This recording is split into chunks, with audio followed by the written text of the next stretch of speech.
इन दिनों social media पर रसगुल्ला गाल दिखे लाल गाना बहुत ट्रेंड कर रहा है। इसमें डांस करने वाली लड़की कौन है? काफी लोग इसे जानने के लिए इच्छुक हैं। तो चलिए फ्रेंड, आज बात करते हैं सुपरहिट डांसर के बारे में। ये गाना यूट्यूब में काफी ज्यादा वायरल हो रहा है और इंस्टा में लाखों लोग इस गाने में रील्स बना रहे हैं। और इस गाने में परफॉर्म करने वाली लड़की का नाम है निशी तिवारी। निशी तिवारी जितनी ही क्यूट है उतनी ही टैलेंटेड है। इन्होंने रसगुल्ला गाल दिखे लाल गाने में शानदार परफॉर्म किया है।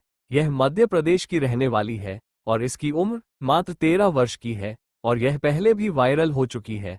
वैसे निशी तिवारी का ये गाना और उसका डांस आपको कैसे लगा, कमेंट में जरूर बताना। और ऐसे ही वीडियो देखने के लिए हमारे चैनल को सब्सक्राइब करना। जय जोहार, जय छत्तीसगढ़।